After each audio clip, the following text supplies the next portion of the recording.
Why did England fall to the Vikings? The Great Heathen Army's invasion and the rise of Alfred the Great. What would you do if your entire world was collapsing? If your cities were burning, your king lay dead, and your enemies ruled the land? Would you run? Would you surrender? Or would you fight? In the year 865 AD, England stood on the edge of oblivion. A storm had arrived, not one of wind and rain, but of iron and fire. The Great Heathen Army, a monstrous force of Viking warriors, had landed on English shores, and they weren't here for plunder. They came to conquer. The Saxons had always dealt with Viking raids before, quick, brutal, but ultimately fleeting. But this time, something was different. Why did the Norsemen suddenly change their strategy? What was their real purpose? And why did every English kingdom crumble so easily before them? This is the tale of betrayals and bloodshed, of fallen kings and desperate resistance. This is the story of how England almost ceased to exist, and how one man, a young warrior king named Alfred the Great, would turn the tide and forge a kingdom from the ashes of despair. But how did Alfred, once a mere fugitive hiding in the swamps, defeat the most feared warriors of his time? What secret strategy did he use to break their strength? And what did he learn from the Vikings that even his own people had failed to see? Prepare for a journey into the heart of one of the most dramatic battles in history, where the fate of England hung by a thread. Because, in war, survival isn't about strength alone. It's about strategy, deception, and the will to never surrender. Stay with us to the end of this video as we uncover the darkest days of England, the rise of the Great Heathen Army, and the legend of Alfred the Great, the last hope of the Saxons. Hit that subscribe button, follow us, and turn on notifications so you never miss an epic historical breakdown. On a cold autumn morning in the year 865 AD, the horizon of the North Sea darkened with a terrifying sight. Hundreds of Viking longships, their carved dragon heads snarling against the waves. The wind carried the scent of salt and blood, and the rhythmic beat of war drums echoed across the waters. The Norsemen, hardened warriors from Denmark and Norway, had come not for plunder alone, but for conquest. Their leader was the ruthless Ivar the Boneless, a man feared as much for his strategic brilliance as for the cruel mystery of his condition. Some whispered he was cursed by the gods, unable to walk, but his mind was sharper than any Viking's axe. Alongside him were his fearsome brothers, Halfdan Ragnarsson, a warrior whose axe had tasted the blood of countless enemies, and Ubba, the relentless berserker. Together, they commanded the most fearsome force England had ever seen, the Great Heathen Army. As their ships landed on the shores of East Anglia, the Saxon villagers who beheld the spectacle knew one thing for certain. England was about to burn.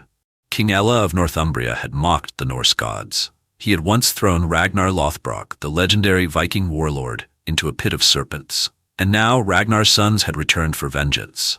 In 866 AD, the Vikings stormed the city of Eoforwick, York, one of England's greatest cities. The Northumbrians were caught off guard, their defenses crumbling under the relentless assault.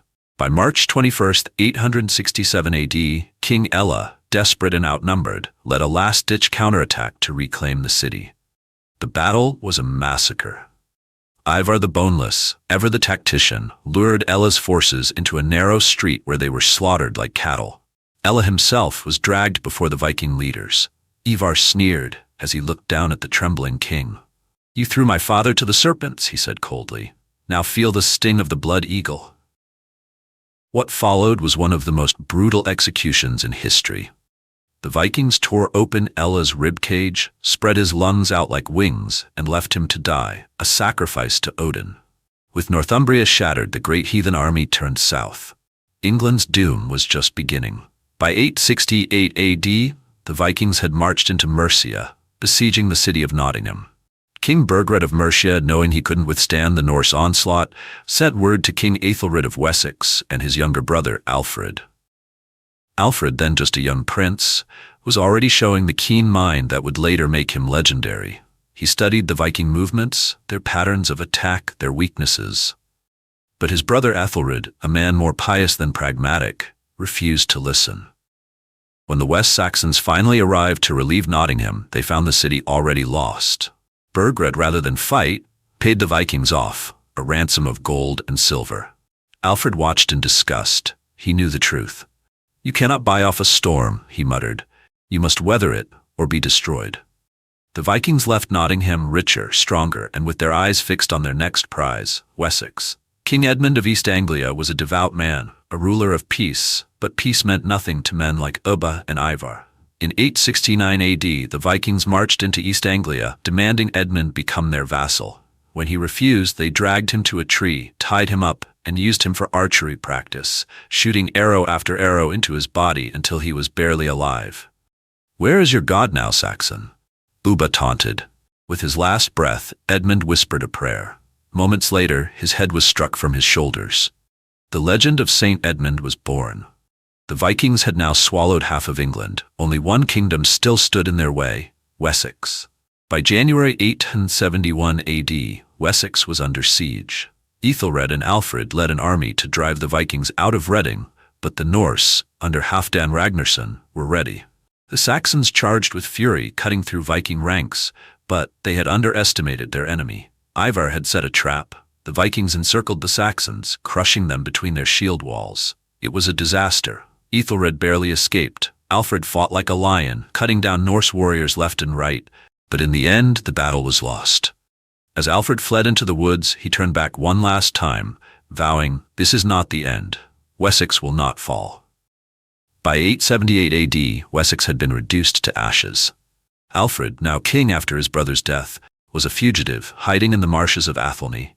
His army was shattered, his kingdom nearly gone. It was in those dark days that Alfred made his greatest decision. Rather than face the Vikings head-on, he waged a guerrilla war, striking their supply lines, harassing their forces, and cutting off their reinforcements.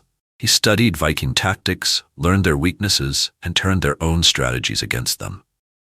By May 878 AD, Alfred had gathered an army once more, and at the Battle of Edington, he faced the Vikings one final time. It was a battle of shields and blood. The Saxons, fueled by desperation, pushed the Vikings back. When the dust settled, Alfred had won. The Vikings, for the first time, sued for peace. Alfred forced their leader, Guthrum, to convert to Christianity and swear loyalty. He had done the impossible. He had saved England.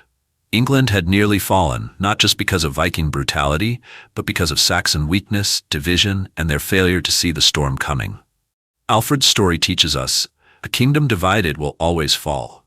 You cannot buy peace with gold, only strength earns respect. In the darkest moments, true leaders rise. Alfred became the first true king of England, but the Viking threat never truly disappeared. The wars would rage on, shaping the future of Britain forever. If you love epic stories of history, don't forget to follow, subscribe, and hit that notification bell so you never miss a great movie from us. Who should we cover next? Drop your thoughts in the comments.